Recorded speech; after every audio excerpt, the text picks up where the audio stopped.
بسم اللہ الرحمن الرحیم۔ السلام علیکم ورحمۃ اللہ وبرکاتہ۔ تمام سننے اور دیکھنے والوں کو میرا سلام۔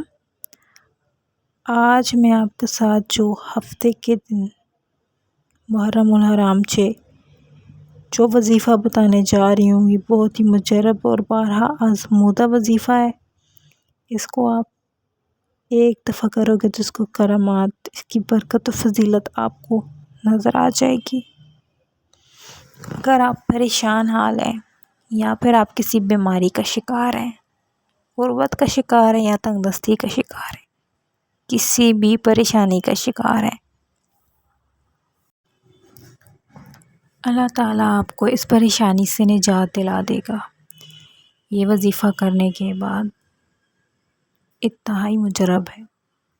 یہ وظیفہ خاص طور پہ ان بہن بھائیوں کے لیے جو کہ پریشان ہیں، غم بےتحاشا غموں میں مبتلا ہیں، کسی طویل بیماری میں مبتلا ہیں، یا پھر اچھی جگہ رشتہ چاہتے ہیں، من پسند نوکری چاہتے ہیں، یا پھر اپنا ذاتی گھر چاہتے ہیں۔ بہت سارے لوگ اپنے گھریلو جھگڑے، گھریلو ناچاکیوں کی وجہ سے بھی پریشان ہوتے ہیں، گھر میں سکون نہیں ہوتا، اولاد نافرمان ہے، والدین پریشان ہوتے ہیں،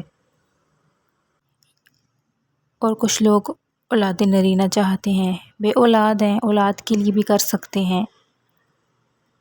اگر آپ من پسند شادی کرنا چاہتے ہیں تو اس کے لیے بھی یہ وظیفہ آپ کر سکتے ہیں۔ آپ کی کوئی بھی مشکل ہے، کوئی سی بھی مشکل ہے، چھوٹی سے چھوٹی یا بڑے سے بڑی، آپ اپنی ہر مشکل، اپنی ہر حاجت کے لیے، اپنے ہر مقصد کے لیے، بشرطے کہ مقصد جائز ہو، ہر جائز مقصد کے لیے آپ یہ وظیفہ کر سکتے ہیں۔ جائز مقصد ہو اور یقین کامل کے ساتھ یہ وظیفہ کرنا ہے آپ نے۔ تو چلیں جی، ٹائم ضائع کی بغیر میں آپ کو وظیفہ بتاتی ہوں۔ سب سے پہلے تو آپ نے 5 وقت کی نماز کی پابندی چلتے پھرتے آپ نے استغفر اللہ کا ورد اپنی زبان پہ جاری رکھنا ہے۔ اگر نہیں اتنا زیادہ آپ پڑھ سکتے تو آپ نے ہر روز 70 مرتبہ ضرور پڑھ لینا ہے، تاکہ اللہ تعالیٰ ہمارے تمام صغیرہ کبیرہ گناہوں کو معاف فرما دے۔ جب ہماری روح گناہوں سے بالکل پاک ہو جائے گی تو مانگنے کا مزہ بھی آئے گا۔ اب آپ نے باوضو مصلی پہ بیٹھ جانا ہے۔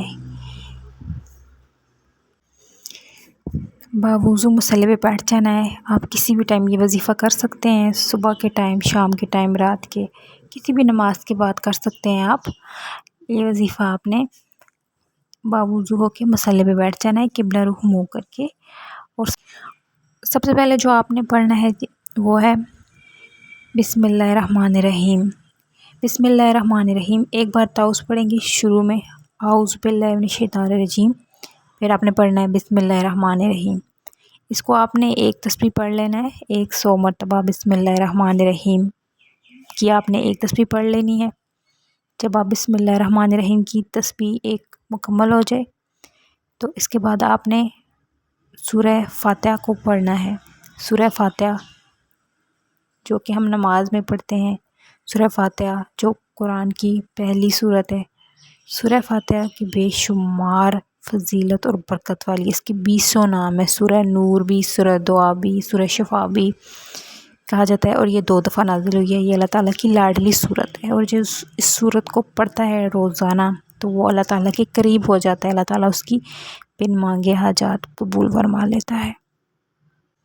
اب آپ نے سورہ فاتحہ کو پڑھ لینا ہے۔ بسم اللہ الرحمن الرحیم 100 مرتبہ پڑھنے کے بعد آپ نے سورہ فاتحہ کا پڑھ لینا ہے۔ سورہ فاتحہ کو آپ نے 100 مرتبہ پڑھ لینا ہے، ایک تسبیح سورہ فاتحہ کی پڑھ لینی ہے آپ نے۔ جب ایک تسبیح پوری ہو جائے سورہ فاتحہ کی آپ نے، تو اس کے بعد آپ نے سورہ اخلاص کو پڑھ لینا ہے۔ سورہ فاتحہ ٹوٹل 7 آیات پہ مشتمل ہے۔ اس کے بعد پھر آپ نے سورہ اخلاص کو پڑھ لینا ہے۔ سورہ اخلاص کو آپ نے تو تقریباً 21 مرتبہ پڑھ لینا ہے۔ سورہ فاتحہ 100 مرتبہ پڑھ لینا ہے، اور جو سورہ اخلاص کی تعداد ہے وہ ہے 21 مرتبہ۔ ان صورتوں کو پڑھنے سے پہلے آپ نے 7 مرتبہ درود ابراہیمی ضرور پڑھ لینا ہے۔ بسم اللہ الرحمن الرحیم پڑھا، پھر آپ نے 7 مرتبہ درود ابراہیمی پڑھا، پھر آپ نے سورہ فاتحہ کو پڑھنا ہے 100 مرتبہ، پھر آپ نے سورہ اخلاص کو پڑھنا ہے 21 مرتبہ۔ سورہ اخلاص جب 21 مرتبہ مکمل ہو جائے تو پھر آپ نے آخر میں 7 مرتبہ درود ابراہیمی پڑھ لینا ہے، جو درود ہم نماز میں پڑھتے ہیں۔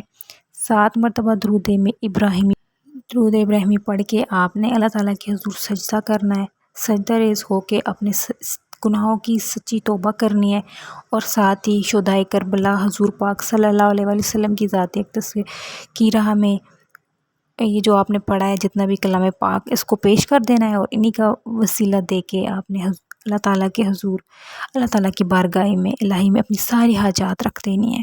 جتنی بھی حاجات ہیں آپ کی ساری حاجات قبول و منظور ہو جائیں گی اس دن کی اور اس مہینے کی، اور شہدائے کربلا کے وسیلے سے اللہ تعالیٰ آپ کو خالی ہاتھ نہیں لٹائے گا۔ بے شک آپ چاہے کتنے ہی بڑی پریشانی کیوں نہیں ہے آپ کی، کتنے ہی بڑے غم میں مبتلا کیوں نہیں ہے، لیکن اس عمل کے بعد آپ جب سچے دل سے دعا کریں گے تو اللہ تعالیٰ آپ کو خالی ہاتھ نہیں لٹائے گا۔